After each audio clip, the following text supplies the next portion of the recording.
dipersembahkan oleh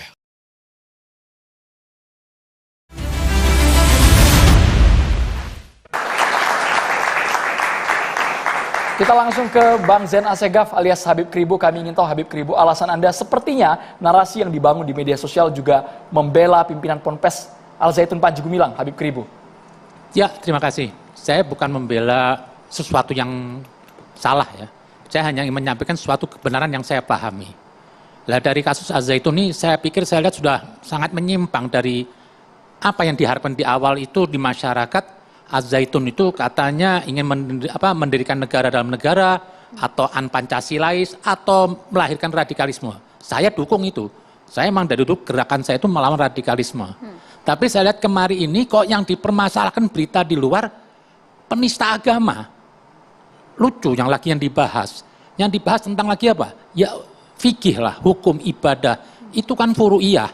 Itu debatable. Islam ini terpecah dari 72 golongan. Masing-masing berbeda cara ibadahnya. Lah kenapa sekarang kok Al Zaitun yang dipermasalahan itu? Katanya sholatnya, softnya. Udahlah, itu kan masing-masing. Kalau kita mau lihat di Mekah juga sholat campur perempuan. Masalahnya begini, tidak bisa ditanggepin dengan hukum. Ajak dialog. Kan di Al-Quran udah dikasih tahu tuh di surat An-Nahl 125. Ajakan dengan cara hikmah, jangan berdebatlah dengan yang baik. Nggak usahlah kita mau melampaui Tuhan, mengatakan mereka itu sesat. Padahal di ayat itu sudah dikasih tahu. Hanya Tuhan yang tahu siapa yang tersesat. Dan siapa yang mendapat petunjuk. Lah itulah. Lah itu saya lihat lagi apa? Lari lagi masalahnya isu sertifikat kayak rekening banyak. Apa terus? Ini apa lagi? Itu saya lihat lagi usaha kapalnya ditutup. Usaha kayunya ditutup katanya nggak ada izin. Lah ini mau dibawa kemana nih masalah ini? Kalau kita mau cari kesalahan, setiap orang tuh punya salah. Nggak usah Al Zaitun. Fokuskan aja lah. Hal-hal apa sih? Apalagi Al Zaitun kan suatu gerakan yayasan untuk umat. Bukan profit, bukan konglomerat. Andaikan itu ada pemilikan PG atas nama PG, sertifikat, banyak. Ya saya pikir semua yayasan begitu. Sekarang banyak menggunakan nama pribadi. Tapi kita lihat, bergerak apa enggak ini yayasan ini? Mengajak kebaikan apa enggak? Itu aja. Jadi, marilah kita tuh berpikir yang enak lah. Jangan kita memaksakan satu keyakinan. Kesempurnaan itu hanya milik Tuhan. Kita tidak bisa dapat mengklaim pendapat saya mutlak untuk semua. Apalagi hal ritual. Kapan selesai negeri ini ribut isu agama? Maksud Anda adalah pihak kepolisian, pemerintah cari-cari kesalahan Panji begitu? Saya pikirlah sudah menyimpang kok. Kalau cuma perbedaan ritual apa harus dibawa ke polisi? Kasih aja penjelasan. Kasih penjelasan nggak bisa. Kita mau nuduh itu orang kafir nggak bisa. Maaf aja lah. NU dan Muhammadiyah aja udah beda jauh. Ritual NU itu banyak di Muhammadiyah atau di Wahabi dibilang musyrik ke kuburan. Kok bisa damai? Lah kita harus membuka peluang.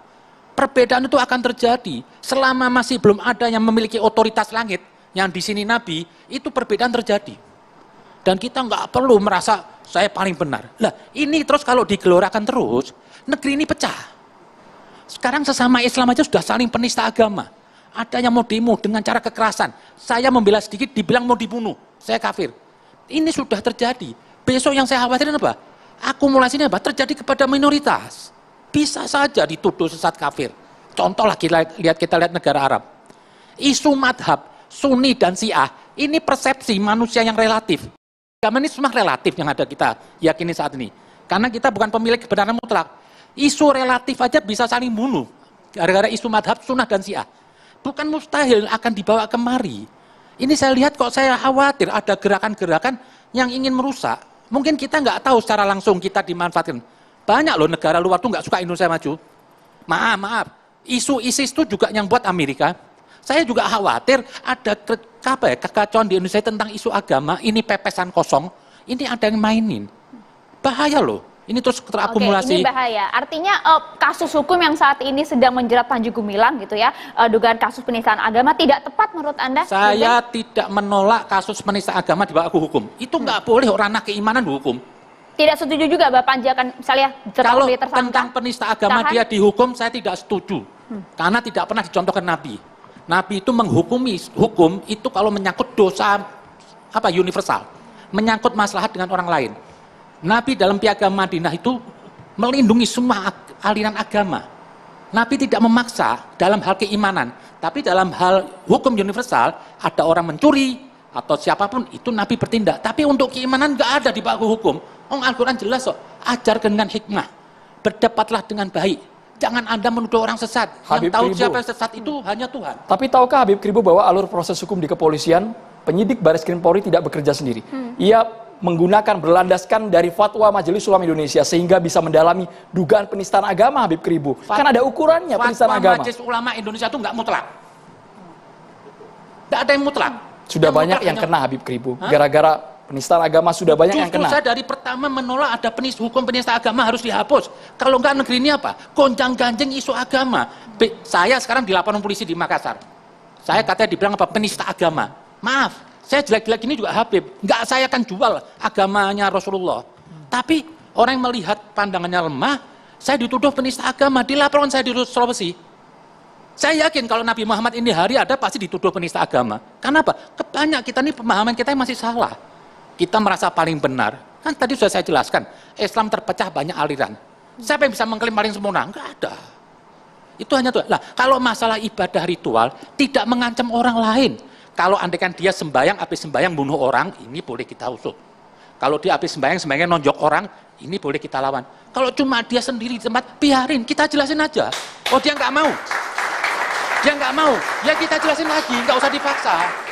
Nggak usah dilabelin penista agama kafir. Beragamalah yang enak. Jangan berubah dari, merubah diri jadi Tuhan, itu aja.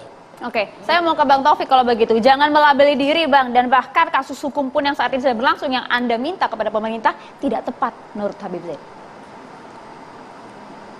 Ya, saya sepakat dengan Habib Kribo. Mengapa? Karena nggak jelas arah dari penegakan hukum yang sedang di apa istilahnya seperti kayak panggung sandiwara ya, baik di Mabes Polri maupun di Majelis Ulama Indonesia. Pasal yang disangkakan tidak tepat? Karena begini, sejak kapan Mabes Polri itu terlalu serius mengurusi kaitannya dengan penista agama? Setahu saya, ya, ini kan 1 Muharram yang lalu, kemudian rame-rame Panji Gumilang. Ini bukan karakter asli Panji Gumilang. Bukan karakter asli, bahkan mengundang Habib Kribo ya, mengundang Mbak Monik, mengundang Bang Ilham. Itu mungkin baru pertama kali. Sebelumnya kan yang diundang itu adalah prajurit-prajurit NI KW9 yang ada di teritorial, yang ada di DKI dan sebagainya, ada acara ditelusuri. Menurut Anda apa maksud Panji Gumilang ini? Artinya sekarang begini, sebetulnya isu NII itu udah selesai tahun 2012. Mestinya saat itu, kalau memang kepolisian itu serius, ditindak saat itu. Namun, ada kerja besar dari Mabes Polri ya. Tahun 2012, boleh dibilang seluruh rekrutmen, pembaiatan, cara-cara dengan simbol NII itu selesai. Artinya sudah tidak ada lagi, jadi kita nggak perlu lagi bicarakan Al-Zaitun dalam konteks NII, kalau bicara sekarang. Tapi kalau memang mau ditarik, ini sebagai upaya penegakan hukum, buka dong. Contoh misalnya Panji Gumilang di sini diduga menggelapkan dana mahasiswa UT asal Al-Zaitun. Ada MUU antara UT dengan Mal Al-Zaitun, di mana para mahasiswa, ada sekitar ribuan mahasiswa UT yang dari teritorial atau dari fungsional Al-Zaitun, itu mereka kuliah di universitas terbuka, namun uang kuliahnya banyak yang tidak disetorkan, hampir 5 miliar. Itu hasil penyelidikan dari Baris Krim Polri loh. Saat itu Pak Ito Sumardi. Ini kan jelas tindak pidana. Pak Taufik, kalau sekarang memang secara paralel Bapak, kasus yang berjalan, bukan hanya penistaan agama, tapi ada indikasi TPPU, penyalahgunaan zakat, infak, sedekah. Tapi yang penistaan agama ini, kalau versi Habib Kribo kan tidak ada yang menyimpang sama sekali, Pak Taufik Hidayat. Kalaupun misalnya kita masuk kepada penistaan agama, itu hanya pintu masuknya saja. Tapi hakikatnya adalah di dalam penistaan agama itu ada delik pidana. Dalam konteks apa? Dalam penistaan delik agamanya. pidana umum saya begini. Mereka-mereka yang berhukum selain hukum Allah adalah kafir. Takfiri kan? Nah, ini adalah pintu masuk mereka untuk menghalalkan harta di luar kelompok mereka. Artinya, ini nanti mungkin ada yang cerita bagaimana dulu di teritorial, ya, itu orang tuanya saja ditipu. Ya, pembantu rumah tangga baru 2-3 hari kerja mencuri. Itu bukan karena kemauan dia, tapi karena ada doktrin yang sesat. Ini yang harusnya yang digali oleh MUI, oleh kepolisian, bahwasanya ada doktrin-doktrin agama yang bisa digunakan untuk durhaka kepada orang tua. Ada doktrin-doktrin agama yang bisa digunakan untuk melawan pemerintah, untuk mencuri, ya, untuk melakukan tindak perampokan. Ini sebetulnya hal yang simpel ini. Hal yang ya kalau ini kan jelas nih ya, jelas dalam temuan PPATK itu kan 2012 zaman Pak Yunus Hussein. Kita sudah laporkan. Nah, kok nggak ada tindakan? Ya, terutama misalnya ketika acara telusur tahun 2009-2010 itu jelas diputar proses perpindahan kewarganegaraan, proses doktrin, ya, orang didoktrin anti Pancasila, orang didoktrin anti NKRI, orang dibaiat, orang ada proses perpindahan kewarganegaraan, diangkat menjadi warga negara baru. Ini kan proses makar, videonya ada, orang pelakunya ada.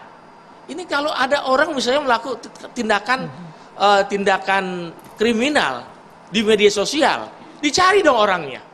Ini tidak di media mainstream, sekelas TV One, sekelas Metro TV, tapi dibiarkan.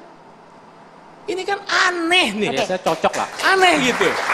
Sudah nyala Habib Kribo, sudah nyala? Ya, saya cocok kalau dalam hal yang tadi disebutkan ada nanti menciptakan merugikan orang lain atau menipu orang lain, itu boleh disikapin. Cuma yang saya mau pertanyakan, ini sudah 20 tahun lebih hidup Al-Zaitun. Kok sampai ini hari nggak selesai-selesai? Apa fungsinya? Dan kenapa kok ini hari baru rame? Itu jadi banyak tanda tanya aja. Ini mau dekatin Pilpres lagi. Kan bisa aja orang mau cari apa ya, manfaat dari keributan agama. Yang ini. goreng siapa, Bib? Ya, yang punya kepentingan penguasa, rakyatnya jadiin korban. Maaf, Bib, saya ini. Ya, saya Al-Haidar tahun 2003 itu mengadukan Kepala BIN saya. Kepala BIN yang kita laporin.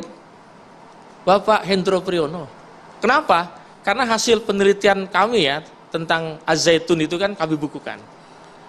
Lalu saat itu ya, tapi saya menolak dulu tentang Pak Hendro Priyono. Saya ini bergerak di bidang radikalisme. Saya di musim Bapak orang. Siapa yang melindungi saya? Siapa yang mengarahkan saya mendukung? Adalah Pak Hendro. Dan sempat sekali Pak Hendro membuat statement yang apa ya, mungkin nggak nyaman buat dia. Dia mengatakan mengkritisi kaum Arab yang ada di sini ingin membuat gaduh.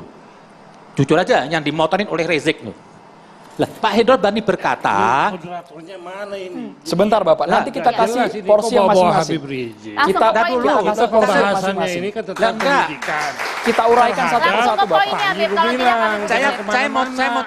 Saya jangan kan dulu. Ini malah buang-buang waktu. Saya mau cerita tentang Pak Hendro ini yang tuduhannya itu bukan saya membela.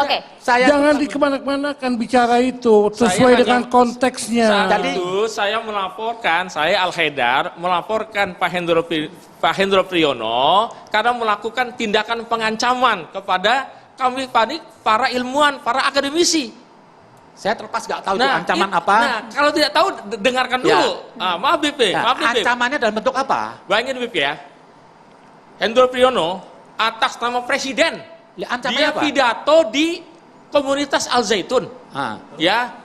Itu ada videonya. Ya, apa ancamannya? Ancamannya untuk siapa? Itu ada orang-orang yang iri hati, orang-orang yang sakit hati yang menerbitkan bukunya buku iblis. Itu mereka-mereka itu yang mengatakan Al-Zaitun ABC itu adalah orang-orang iri hati akan saya hajar.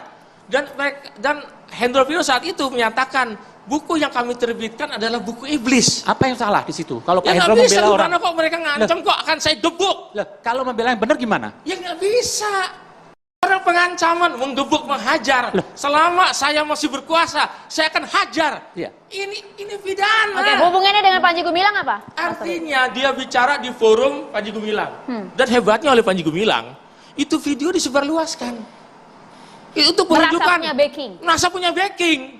Kalau maaf ya, kalau Pak Muldoko saya pikir nggak ngerti apa-apa, Pak Wiranto juga. Tapi Pak Hendro Priyono jelas-jelas dalam forum mewakili presiden. Lah itu terdaftar apa enggak di Menteri Agama? Ada masalah apa enggak Al-Zaitun? Bukan. Lah enggak, saya mau tanya Gimana sih pada masa tindakan pengancaman ini? kalau sesuatu sudah dikasih izin oleh negara, ada orang mengganggu, salah apa enggak kalau Bukan. disikapin? Kami ini punya kebebasan untuk menyampaikan pendapat. Kami bikin buku hasil penelitian. Lalu buku itu dibilang buku iblis. Saya mau tanya, itu Al-Zaitun pada saat itu sudah diresmin oleh Depak? Lu nggak ada urusan. Buku, ya, buku yang kami. Bukunya apa, Juli? Bahkan bukan buku Judulnya ini apa, ya. Bang? Bahkan buku yang kami tulis itu saat itu kan juga merujuk hasil daripada penelitian Kementerian Agama. Saat itu Pak Profesor Said Agil Al-Munawar. Soal apa buku itu, Bang? Iya. Soal apa? Membahas Soal apa? mengkritisi tentang Al-Zaitun bahwasanya terbukti ya ada hubungan sumber daya manusia yang ada di Al-Zaitun itu berasal dari teritorial NII. Dana untuk pembangunan Al-Zaitun itu berasal dari hasil ya eksploitasi yang ada di umat di NII. Pembuktiannya itu kita ke Pak Abdul Hoyer, kita tarik ke Berarti perkara semua- hari berarti ini. semua Habib dari ditahan dulu. Habibie, Habib Presiden, Zen. Menteri Kita Agama tahan kan dulu. masalah. Pak Habib Zen, Mereka karena ngerti. kasusnya terlalu berlarut-larut, Bapak, Ya. kami ingin tahu Pertemuan. apakah ini ujungnya ada Ganti-ganti, tersangka atau tidak, Itu Pak Taufik. temuan Kementerian Agama loh, resmi. Ya. Baik, Oke, jadi kita penistaan masih agama sebagai membahas pintu masuk mengenai ya, Pak kasus Taufik. yang berlangsung, penistaan agama. Pak Abdul Hoyer. Jadi gini, saya bicara ini berdasarkan pemberitaan. Perkara Akwo itu sudah masuk penyidikan. Hari ini yang bersangkutan masih diperiksa. Betul. Ya, saya tidak meramal, tapi saya punya keyakinan berdasar argumentasi teoritis. Tentunya dengan pendekatan-pendekatan yang saya pahami dan saya pelajari. Seseorang itu dinyatakan sebagai tersangka apabila telah memenuhi 2 alat bukti minimal sebagaimana dimaksudkan dalam putusan Mahkamah Konstitusi nomor 21 tahun 2014 yang menuju kepada pasal 184 KUHP. Nah, itu apa? Ada 3. Saksi, ahli, surat. Keterangan terdakwa, petunjuk nanti di pengadilan.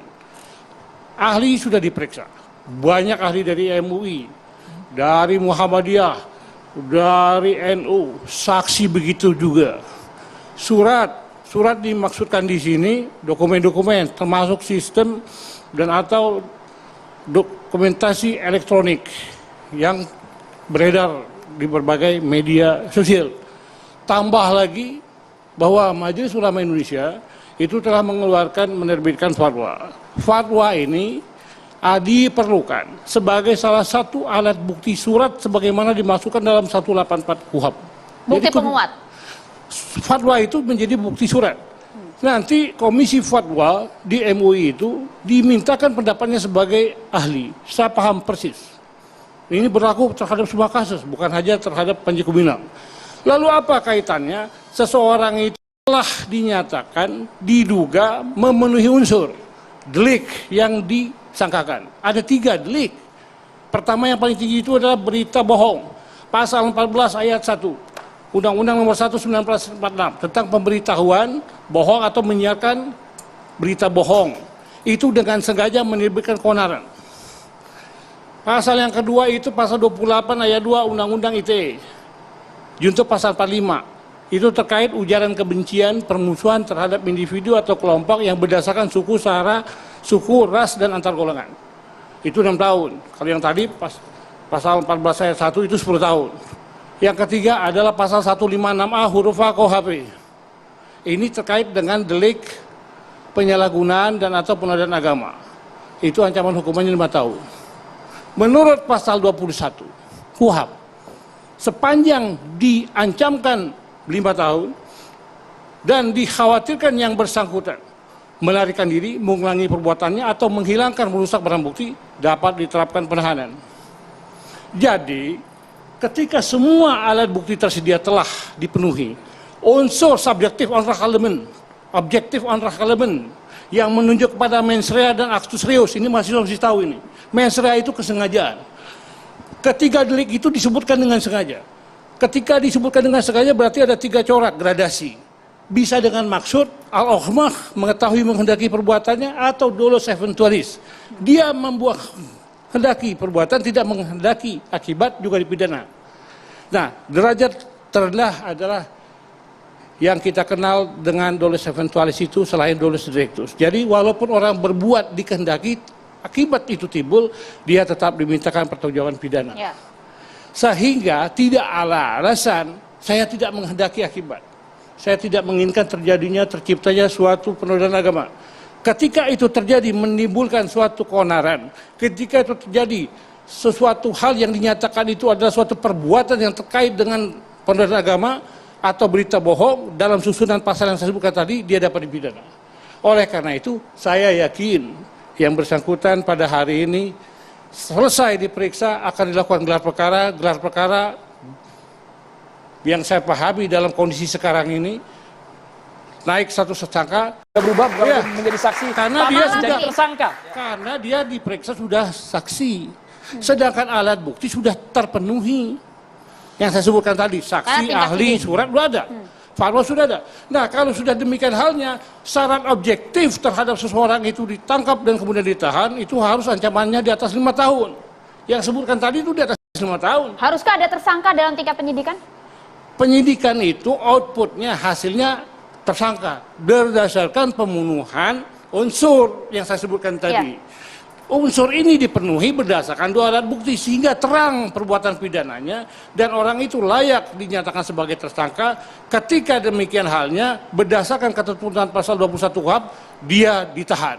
Ini Kita harus tunggu adil, harus bersama Pak equal. Abdul Wahid, karena kabarnya Baris Krim Polri setelah memeriksa berjam-jam Panji Gumilang akan melakukan rilis malam hari, akan mengumumkan bagaimana status Panji Gumilang. Tapi pertanyaannya Ya, Pak Abdul apa Wahid, itu jalan? ini jerat pidananya mengarah kemana? Apakah kuat mengerucut Jadi ke pasal begini, dugaan penistaan tadi agama? saya sebutkan. Sesaat lagi ditanggapi. Kita tahan dulu. Kita harus di Catatan Demokrasi pemirsa.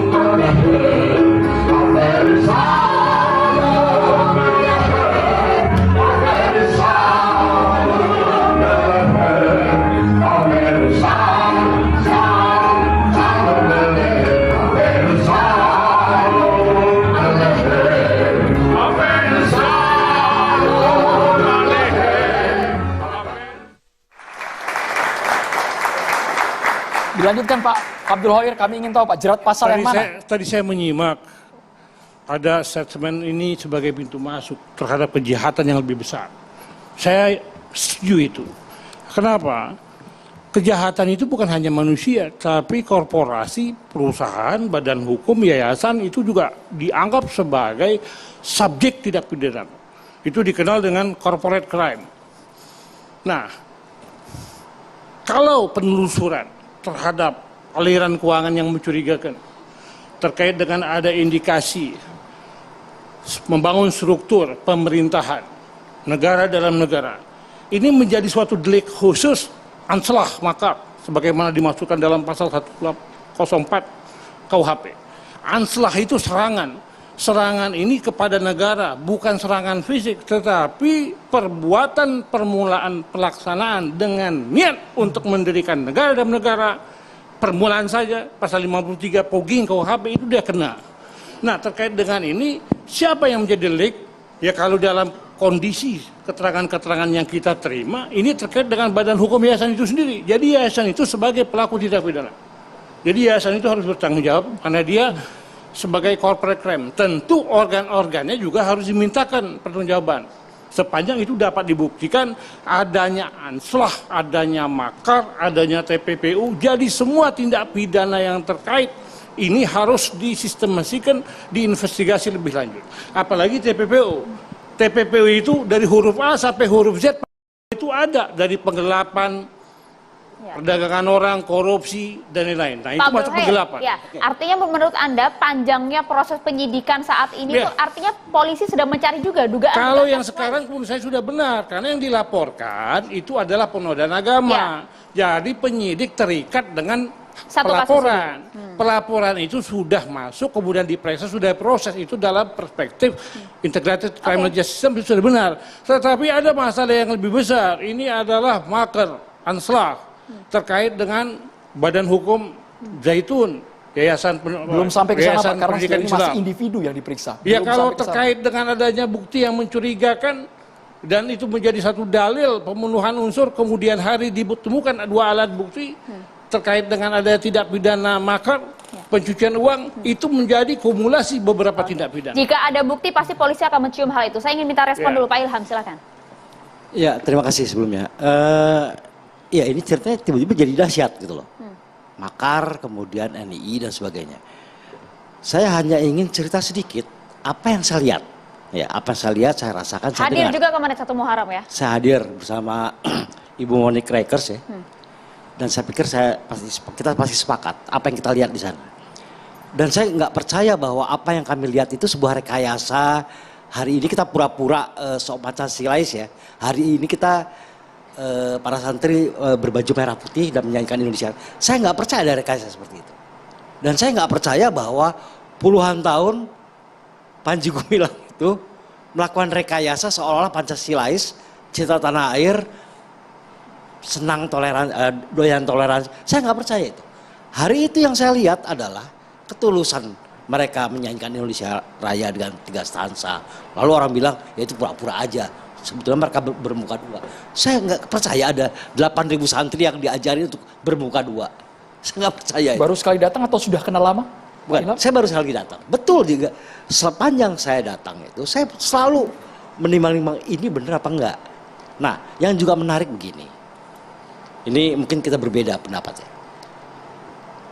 Makan malam sebelum acara besoknya 1 Muharram, ada dua ruang makan besar yang kira-kira satu ruang makan itu menampung 150 orang, luar biasa besar. Satu meja bisa menampung 14 orang, saya hitung 14 orang.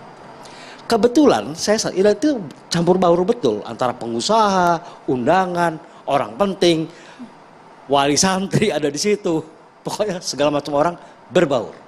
Dan tidak ada pembatasan dan orang diatur supaya orang tidak berkomunikasi. Nggak ada rekayasa itu, semua spontan Ibu ya.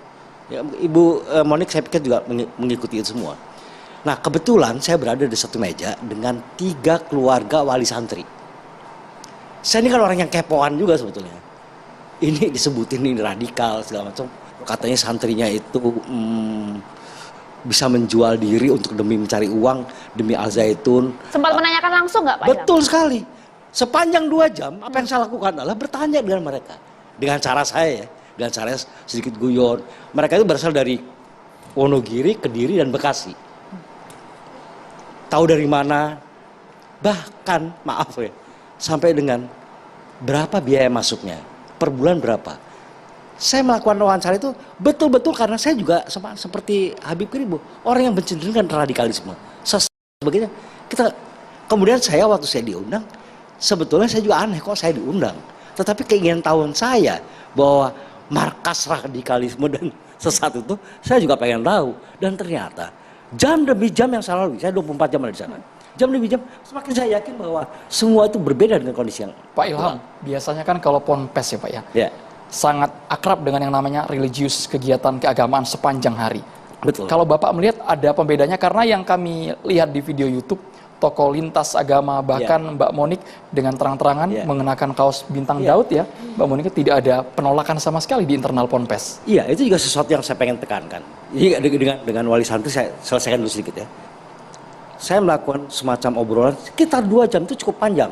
Saya makan jam 7 malam sampai jam 9, jam 10, jam 11 saya ngobrol dengan wali santri. Sengaja saya lakukan itu hanya untuk tahu ada nggak sih kecemasan mereka menitipkan anaknya menyantri di situ. Sama sekali nggak ada ekspresi, nggak ada gestur, nggak ada raut wajah yang cemas. Semua bercerita dengan senang hati, dengan percaya betul mereka menitipkan. Itu satu hal, artinya saya dengar dari wali santri itu sendiri. Kemudian suasana ketika hari 1 Muharram itu suasana yang lepas, tidak. Saya lebih percaya bahwa yang hadir itu orang-orang yang punya jiwa yang bebas dan modern, dan sangat terkesan buat saya dari sekian pembicara yang ada di situ bahwa pondok pesantren ini mengedepankan pluralisme, humanisme, toleransi, perdamaian, persatuan. Saya pikir apa benar itu? Tapi ketika saya tanya sama sesama undangan, Bapak udah berapa kali? Kalau saya cuma 1 kali. Dia katakan, ya saya udah beberapa kali ke sini. Kemudian saya bilang, apakah suasananya selalu seperti ini? Karena saya juga bercuriga bahwa mungkin hari ini sandiwara, supaya kelihatan sebagai cinta tanah air dan sebagainya. Terus terang saya juga orang yang tidak Langsung menggugu percaya. begitu saja. Tapi saya, apakah ini dilakukan setiap hari, setiap tahun 1 Muharram? Ya memang begini kata mereka. Seperti begini, iya seperti begini. Ada tuntutan mengumpulkan dana, mewajibkan yang datang Ya, harus itu juga menyumbang sesuatu yang dengan nominal mungkin fantastis. ya, waktu saya ketemu dengan wali santri itu saya tanyakan, apakah cerita lempar jumroh dengan uang itu betul? Mereka tertawa. Mereka bilang, halah itu hoax yang nggak lucu banget lah, nggak perlu kita pikirin lah, kira-kira gitu. Dan malah hari itu kita nggak lihat acara itu. Sebelumnya saya lihat di banyak medsos melempar itu dengan uang. Pikir aduh ini, makanya jam demi jam saya semakin yakin bahwa apa yang diceritakan di luar itu sama sekali berbalikan dengan apa yang ada di situ. Sempat bertanya langsung Pak Ilham kepada Panji Gumilang, Saya ngobrol banyak kali dengan Pak Panji Gumilang. apa yang didapat Pak Ilham? Begini ya, sepanjang saya di sana itu, saya lihat bahwa orang ini sering sekali bicara persatuan. Saya nggak tahu apakah itu benar tapi saya lihat itu tulus, persatuan, toleransi, kemudian pluralis. Saya pikir dia mengundang begitu banyak kalangan ya, dari berbagai banyak kalangan. Menurut saya juga aneh juga ini tiba-tiba orang yang senang sekali bergaul dengan banyak orang boleh bercuriga apa saja ya, tapi pada dasarnya jiwanya adalah pluralis. Itu Gus Dur banget menurut saya. Gus Dur banget orang pluralis, humanis seperti itu. Kemudian orang sih bicara soal persatuan, kecintaan terhadap tanah air. Ini saya tuh nggak ada kepentingan yang sama Panji Gumilang atau Al Zaitun, dan saya tidak mendapatkan apa-apa dari mereka. Cuman orang ini yang dibilang, yang orang yang dizolimi seperti itu, ternyata berbeda. Karena apa? Saya ini adalah orang yang punya komunitas, yang berpuluh tahun dizolimi, kemudian pokoknya artinya begitu banyak cerita hoax tentang Dizolimi saya dalam konteks apa Pak Ilham? Karena kemarin itu sempat ramai antara Panji dan juga Wakil Ketua MUI meributkan mengenai tudingan Panji Gumilang berpaham ideologi komunisme. Bapak Ya, sempat itu- menanyakan hal itu? Iya, itu yang saya pikir juga kadang-kadang ini saya tuh tumbuh empati saya. Boleh didekatkan Pak Ilham? Ya, tumbuh empati saya melihat orang yang tiba-tiba punya niat baik tapi kemudian difitnah, di hoax dan sebagainya. Yang sama sekali saya merasakan itu karena puluhan tahun juga saya dan kawan-kawan seperti itu. Anda mengenal Panji Gumilang dari mana ya Pak Ilham? Ya ini harus cerita dari awal. Jadi kira-kira ringkasnya begini. Suatu hari saya terima WA itu kira-kira 5 hari sebelum acara 1 Muharram. Kemudian saya sendiri kaget, loh kok ada Al Zaitun mengundang saya untuk hadir. Nah kemudian saya katakan bahwa saya bisa hadir selama saya dapat klarifikasi, tabayun.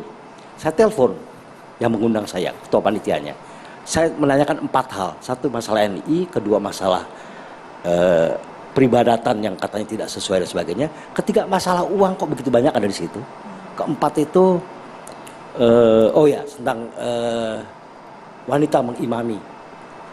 Semua dijelaskan dengan baik sekali. Tapi saya belum tentu percaya. Makanya saya datang. Saya datang ke sana. Tapi ringkasnya begini saya pikir ya. Semua mengakui bahwa pondok ini baik. Santrinya baik.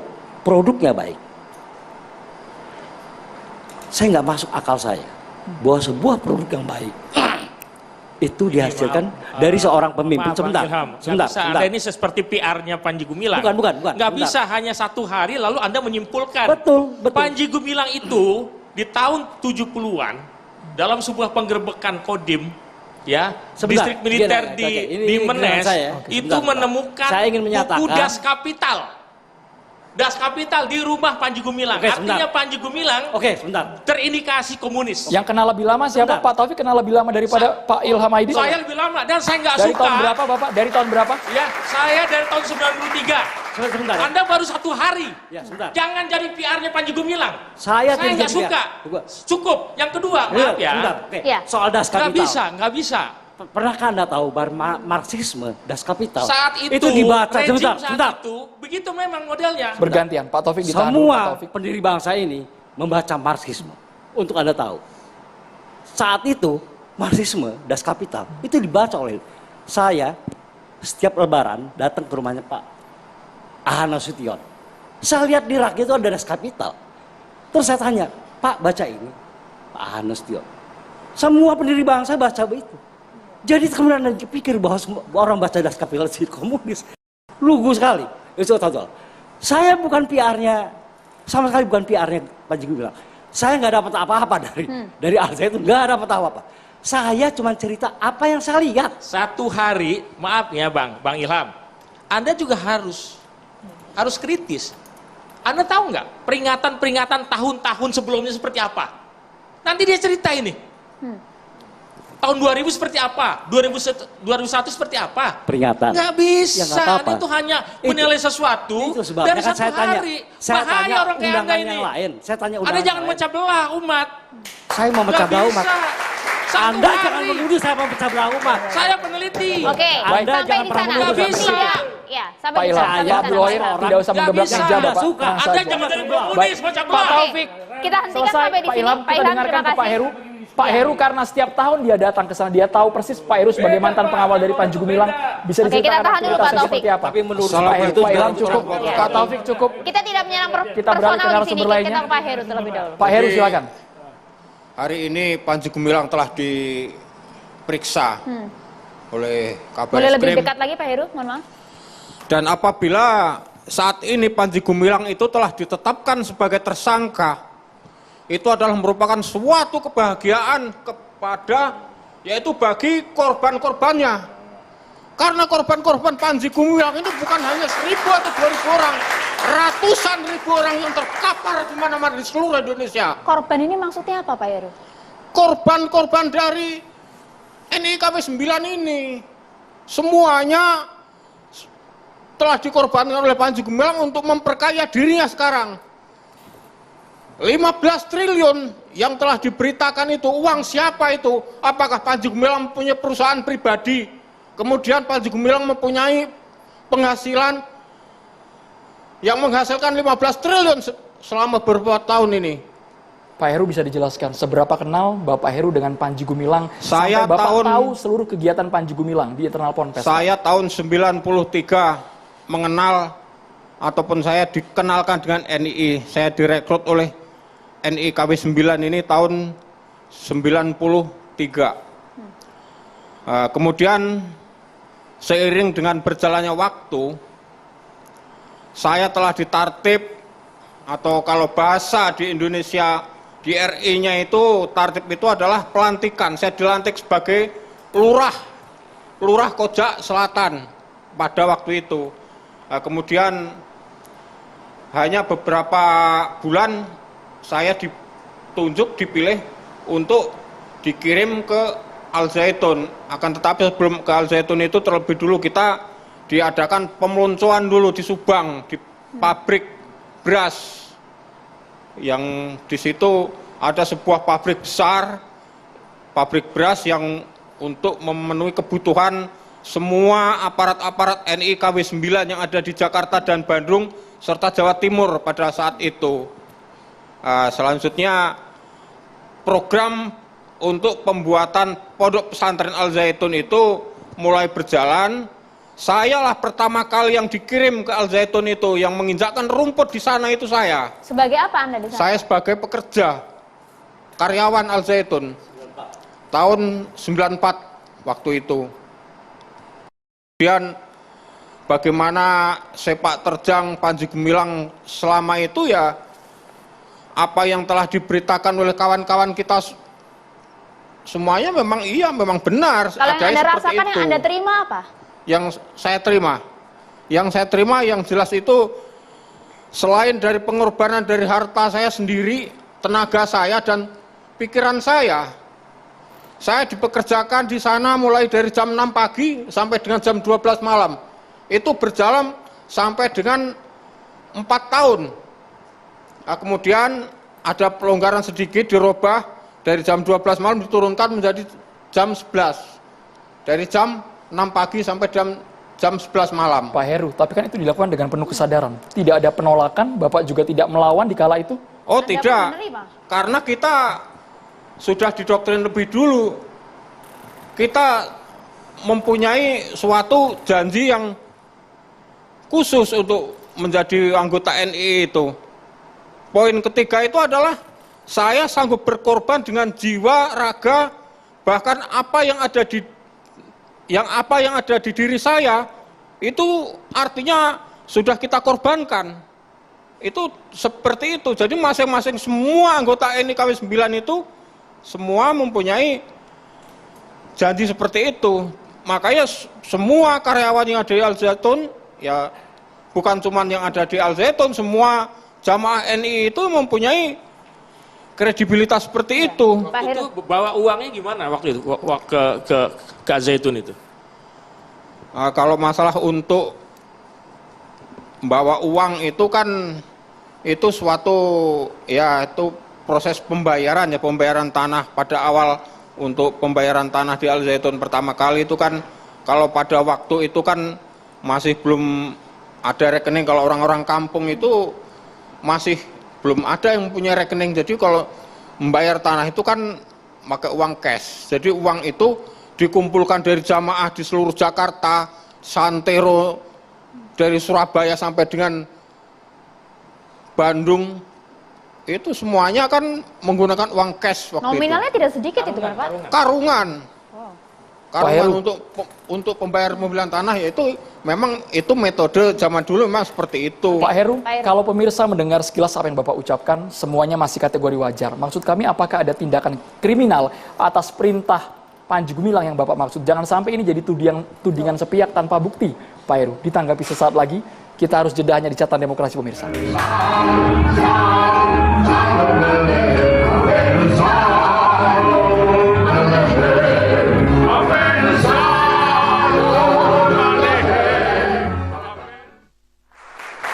Baik, kami lanjutkan kembali diskusi tadi masih terpotong dengan Pak Jadi- Heru. Artinya Pak, yang didoktrinkan kepada Anda yang menurut Anda tidak sesuai dengan syariat itu apa? Yang tidak sesuai dengan syariat itu yang mengajarkan bagaimana apa-apa yang di luar jamaah. Jadi kita itu setelah kita di musyahadah itu menjadi anggota negara Islam Indonesia itu, kemudian jamaah yang berada di luar negara Islam Indonesia itu adalah kafir, halal. Artinya apa-apa yang dimiliki di luar dari jamaah NI itu dihalalkan Untuk diambil. untuk diambil. Itu yang Contohnya, bilang Pak? siapa Pak Heru? Loh, kita sendiri yang melakukan kok, kita bohong dengan orang tua, kita mengambil hak orang lain. Tidak diserahkan oleh Panji Gumilang secara langsung, tidak mungkin hal itu juga seperti itu. Akan tetapi kita akan mempunyai pimpinan-pimpinan di setiap wilayah itu kan adalah Pada saat itu pimpinannya yang Anda masing-masing. ketahui Panji Gumilang itu menjabat sebagai apa? Kalau memang kata Anda ada kaitannya di sini, kita butuh bukti juga Pak. Panji Gumilang adalah seorang imam negara Islam Indonesia KW 9. Jadi semua apa yang dilakukan oleh jamaah di teritorial Atas itu perintah semuanya Panji. atas perintah imam negara Islam Indonesia. Setiap 1 bulan sekali itu turun yang namanya koror. Koror itu kalau di Republik Indonesia itu adalah kepres, keputusan presiden. Kalau di NI itu adalah namanya koror. Pak Heru. Jadi imam negara Islam Indonesia itu mengeluarkan koror perintah dalam 1 bulan itu apa yang diperintahkan oleh imam itu itulah yang dilaksanakan Itu- oleh jamaahnya. Jelas namanya di sana Pak. Ya jelas. Siapa di sana Pak nama presiden? Abdul Salam. Dulu belum Panji Gumilang namanya. Abdul Salam. Dan itu adalah Panji. ya Panji Abdul Salam, Panji Gumilang, Abu Ma'arif, ya itu. Pak Heru Abu Toto. Pak Heru ada penyesalan mungkin? Tadi ngobrol sama Mas Taufik, ada kisah di Jakarta yang mungkin paling fatal yang pernah Anda lakukan dan sampai sekarang berbekas, Bapak. Penyesalan untuk Anda. Yang pertama, penyesalan saya ya saya berbohong pada orang tua saya, dan saya juga sudah mohon maaf dengan orang tua. Adapun apa yang sudah saya lakukan, orang tua sudah memaafkan. Nah, kemudian yang satu lagi, saya bersama kawan-kawan saya untuk memenuhi kebutuhan daripada target-target untuk pendanaan, karena kita diberikan target untuk setor dana ke jamaah kita itu wajib sifatnya waktu itu, karena kekurangan sedikit pun masih ditagih. Kita tidur malam pun kita dibangunkan untuk cari uang. Caranya Dan cara apa itu, Pak? Kita dulu pernah bersama-sama dengan kawan itu, saya mencuri kotak amal di masjid di Tebet. Kemudian ampli yang buat adzan di masjid kita ambil. Masjidnya apa? Mumpung di forum ini disampaikan saja. Waktu itu saya masjid di Ittihad, Al-Ittihad di Tebet masih besar tuh. Iya. Itu tahun 93 itu kita ambil itu ampli dengan kotak amalnya itu. Kita gotong gitu bertiga waktu itu. Baik, Pak Heru. Sekarang kita juga ingin melibatkan mahasiswa yang kabarnya akan bertanya langsung kepada Mbak Monik ya. Silakan dari Universitas Trisakti. Silakan. Sudah nyala? Baik, perkenalkan, saya Christian Adin Leviandri Hidayat dari Peradilan Semu Fakultas Hukum Universitas Trisakti, dan saya ingin bertanya kepada Mbak Monik selaku aktivis pro Yahudi dan Israel. Terkesan di media sosial bahwa Mbak Monik ini mendukung Pondok Pesantren Al Zaitun dan Bapak Panji Gumilang terkait dengan toleransi ya. Dan sempat hadir juga pada waktu 1 Muharram. Dan yang saya ingin tanyakan di sini, apakah Mbak Monik memiliki kepentingan lain dengan Pondok Pesantren Al Zaitun, ataukah seperti ingin mencari dukungan untuk pro Yahudi dan Israel dari Bapak Panji Gumilang ataupun Pondok Pesantren Al Zaitun? Terima kasih. Langsung jawab, Mbak Monik. Ya, Sudah, silakan Mbak. ya, terima kasih dari Trisakti ya, Fakultas Hukum. Ya, saya mau cerita sedikit. Sebelumnya saya sangat menyayangkan jika hari ini terjadi penetapan tersangka kepada Panji Gumilang dan juga mungkin ada penangkapan. Saya menyayangkan jika terjadi. Kenapa? Sebentar lagi Indonesia akan merayakan ulang tahun ke-78. Dan kita masih berkutat pada isu-isu tentang penistaan agama, tentang isu-isu gosip negara dalam negara, NII. Yang pada kenyataannya di tahun 2012, ini saya berkaitan dengan itu juga ya.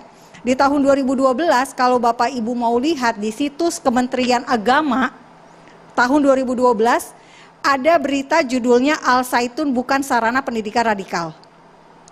Ini adalah pernyataan dari Menteri Agama Surya Dharma Ali ketika dia sebagai Menteri Agama menilai tentang sistem pendidikan di Al Zaitun. Ini masih ada beritanya di situs resmi Kementerian Agama. Nah, jadi ketika saya menjadi wartawan selama 18 tahun, saya pernah meliput tentang Al Zaitun di tahun 2012 dan 2015. Dan selalu seperti isunya naik lalu ditimbun, isunya naik lalu ditimbun. Gitu ya. Dan memang berkaitan dengan NII, tetapi tidak pernah ada tindakan. Dan kembali tahun ini 2023 muncul lagi. Gitu. Jadi munculnya kenapa? Masih di persoalan yang sama. Sementara sistem pendidikan pesantren di Al Zaitun itu mendapat akreditasi A unggul. Jadi kalau kita mau bicarakan Al Zaitun, berarti kita membicarakan satu, kenapa bisa dia mendapatkan akreditasi A unggul kalau memang ada radikalisasi. Kemudian apa kerja BNPT? Apa kerja BIN? Kok tidak bisa mendeteksi adanya NII di tahun di masa pemerintahan 10 tahun Presiden Jokowi. Intelijen kita ngapain aja gitu kan. Jadi janganlah kita menjatuhkan kinerja baik pemerintahan Presiden Jokowi. Dengan ngebahas isu ini, dengan mengangkat kesannya ada NII, itu sebetulnya menjatuhkan kinerja pemerintahan Presiden Jokowi yang sudah sangat baik. Nah, kenapa saya bisa diundang ke sana? Saya nggak tahu, mungkin karena berkat TV One. TV One undang saya bicara, kemudian akhirnya saya diundang ke acara 1 Muharram. Karena saya diundang ya saya datang. Saya nggak tahu kalau disuruh bicara. Nah, yang saya lihat di sana ada prasasti untuk mengajarkan, mengembangkan budaya toleransi dan perdamaian. Maaf Bu, Dan saya potong Institut sebentar. Agama Islam, saya melihat ada visi dan misi menghapus diskriminasi. Itu saya lihat sendiri. Kalau memang ini dikatakan, Jadi apa yang dilihat Izinkan Ibu saya di sana bicara. itu hanya merupakan sebuah cover. Ya, Itu hanya izinkan pencitraan saya Bu. bicara. Semuanya Jelaskan itu dulu. pencitraan. Nah, Pak Heru. kenapa saya berani berdiri untuk Al Zaitun meski waktu itu saya belum pernah ke Al Zaitun. Jadi saya udah ngomong di sini, baru saya diundang gitu ya. Karena pada tahun 2016 Al Zaitun datang ke tempat saya, ke kantor saya Bapak. Mereka bilang anaknya Pak Imam Prawoto datang, mohon izin untuk hadir di acara saya. Acara Tolerance Film Festival saya yang pertama dari tahun 2016. Mereka datang tahu nggak untuk apa? Menyanyikan lagu Yahudi. 35 santri naik bus dari Indramayu jam 3 pagi sampai di acara saya untuk nyanyi jam 10. Keroncong Yahudi. Dan ini dilakukan for free. Jadi mereka tolerannya sejak 2016. Bukan Pusat pengembangan baru-baru budaya saja. toleransi Dan mereka pengembangan budaya melakukan perdamaian itu, adalah Bapak. merupakan suatu Kita dengarkan dulu, tolak Pak. belakang itu Bu. Oke, menurut Bapak itu tolak dengan belakang. apa yang dilakukan oleh Panji Gumilang itu sama sekali itu bertolak belakang itu. Iya. Nah sekarang Itu hanya merupakan saya sebuah menjawab dulu ya tipuan. Bapak Yang ya. dilakukan Saya Panji menjawab dulu ya. Saya menjawab dulu. Ada bukti Iya, Panji sebentar. Gumilang mengajarkan Yang intoleran. dilakukan Panji apa Pak? Ya, Kalau bertolak belakang yang dilakukan Intoleran Panji apa? Pak? lah suatu pendidikan, pusat pendidikan dan pengembangan budaya toleransi Dan itu perdamaian. dan perdamaian. Saya tahun 2013 waktu ada perang di sana pernah ada perang Bu, perang saudara antara keamanan dan karyawan, itu diadu itu 2002 itu diadu itu antara karyawan dengan itu. Apakah itu suatu perdamaian? Kalau versi Pak Iya, Heru intinya kalau kamuflase, konflik- Mbak Monik. lanjutkan. Iya, Itu jadi kamuflase gini, semua. Kalau ada konflik internal itu bukan ranah saya. Karena saya berbicara pertanyaan dari mahasiswa. Ya makanya Kenapa apa yang saya saya sampaikan datang? ini Oke, itu saya hanya datang. sebuah cover. Itu hanya Begini. untuk berlindung. Oke, Mbak Monik. Begini, sekarang saya kembali ya mahasiswa. Jadi ketika mereka datang ke tempat saya di tahun 2016 itu bulan November. Dan Anda mungkin ingat, saudara-saudara semua, tanggal 4 November ada hari demo nasional anti Ahok di Monas. Adalah sebuah keberanian besar. Al Zaitun datang menghadiri acara Tolerance Film Festival, isi filmnya tentang Yahudi, Israel, Palestina, Holocaust. Butuh keberanian besar loh. Kenapa? Karena coba aja bayangin, baru ada demo 4/11 di Monas. Tapi mereka berani tampil di acara yang berbau Yahudi. Coba, luar biasa bukan? Inilah yang saya nilai. Akhirnya ketika saya diundang kembali untuk datang, saya menghargai. Saya Mbak, datang, begini meski situasinya seperti Oke. sekarang ini. Tadi Jadi di awal pesan saya di adalah awal, apakah ada ya, kepentingan? Kepentingan saya adalah membalas Ya. budi baik. Nggak ada yang nyeleneh ya Mbak? Tidak ya? ada maksud menunggangi Dan Al Zaitun tidak ya, Mbak, ada ya? nyeleneh. Iya, Kalau oke. akhirnya mereka Terserah. mendukung Israel, mendukung Yahudi, Gus Ya. Dur pun begitu. Nggak ada yang nyeleneh karena selalu yang Ya kan? ditampilkan oleh Panji Gumilang itu adalah hal-hal yang baik. Nggak ada yang buruk yang ditampilkan oleh Panji Gumilang itu. Bapak, Selalu hal-hal yang alumninya baik. ada banyak ribuan, Apalagi terhadap santrinya tamu-tamu banyak ribuan. undangan.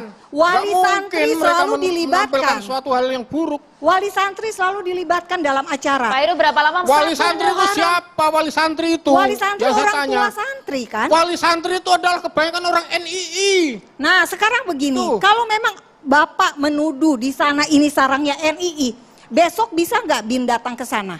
Loh, kok BNPT datang ke Enggak, sana? saya kepengen tanya, ada apa enggak Nggak pengajaran mungkin, dari kan? Al-Zaitun Panji Gumilang itu mengajarkan kebencian kepada non-muslim? Ya nggak itu? mungkin Ada apa lah, enggak? Habib. Loh, saya tanya, Kalau ada yang yang langsung selesai, yang nggak internal. mungkin lah, Sebentar nggak dulu. bisa. Nggak bisa, jangan berhayal ya. Beginilah, Jangan saya berhayal, kasih tahu ya. nggak mungkin. Nah, saya bicara dulu. Iya nggak mungkin. Nah, saya bicara Habib. dulu. Ada contoh Nguruki. Tahu Nguruki, Pondok Pesantren Negeri. Itu jelas-jelas anti Pancasila. Mengajarkan kepada muridnya. Itu jelas-jelas mengajarkan apa? Selain kepadanya kafir. Nah dulu, jangan dibantah. Lah, saya ini cuma bertanya. Ada apa enggak Panji Gumilang dalam literaturnya mengajarkan kepada anak muridnya membenci agama lain atau suku lain? Oke, langsung Itu dijawab aja. aja. Oke, Langsung nih. dijawab. Panji Gumilang itu kan covernya. Lo nggak jawab aja, ada apa enggak? Dengar dulu, ya.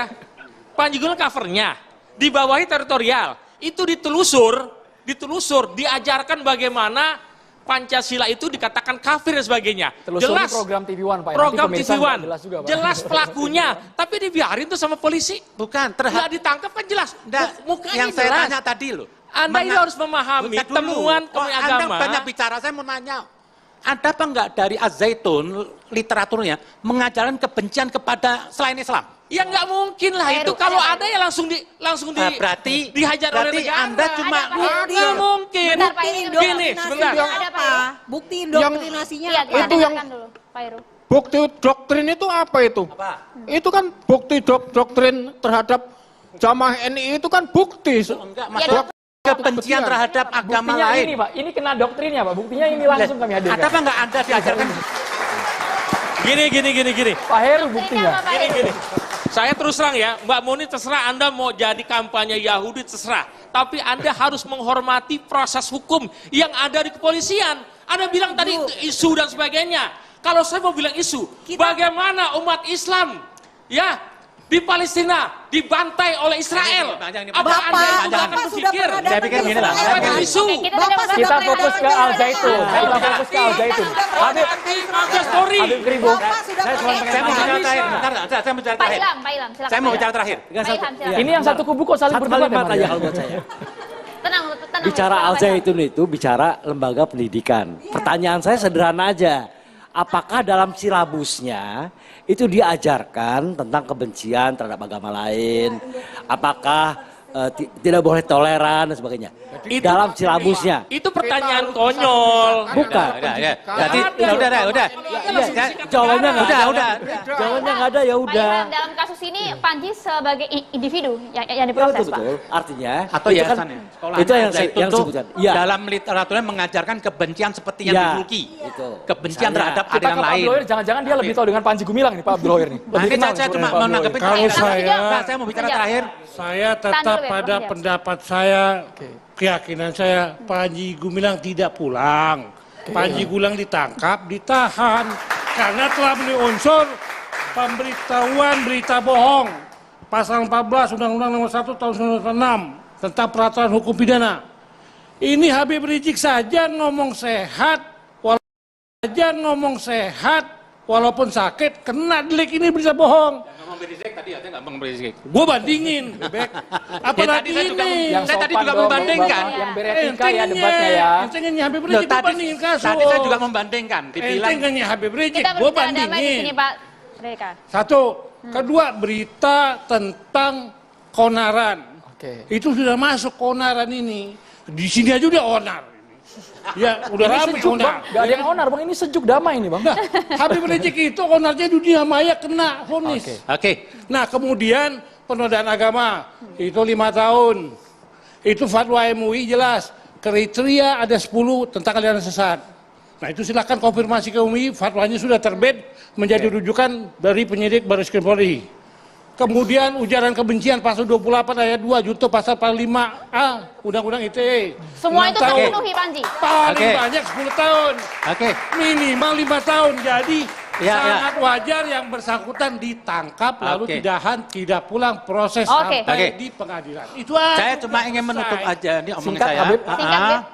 Kalau emang Al-Zaitun atau Panji Gumilang terindikasi dia menciptakan suatu gerakan yang mungkin mengganggu atau mengancam Pancasila atau melahirkan gerakan radikalisme atau tadi yang Bapak katakan juga mengatakan selain kelompok lain kafir boleh dirampok, itu saya dukung polisi mengusut. Itu fokus di situ. Dan ini juga satu saya minta, jangan berhenti di Al-Zaitun. Itu Ngeruki itu jelas-jelas Pondok Ngeruki. Kita membahas masalah ini. Itu yang Habib. dipimpin oleh Abu Bakar Ba'asyir. Kita tunggu sama-sama. Jelas-jelas dia mencetak teroris. Jangan kemana-mana. Jadi Habib Kribo. jangan cuma Yang bisa Zaitun menjawab aja. pertanyaan.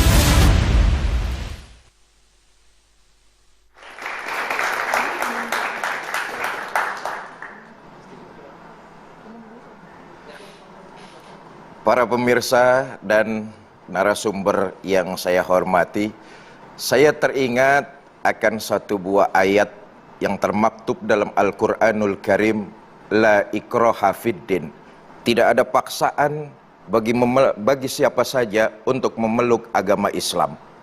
Saya berbicara dari persepsi sudut pandang saya. Ayat ini menyatakan kepada kita semua manusia, tidak ada paksaan dalam memeluk agama Islam. Tapi yang perlu ditafsirkan, ayat ini menyatakan keluar, bukan menyatakan ke dalam. Kepada siapa saja dalam agama Islam tidak ada unsur paksaan.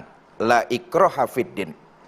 Orang luar tidak ada paksaan untuk memeluk agama Islam.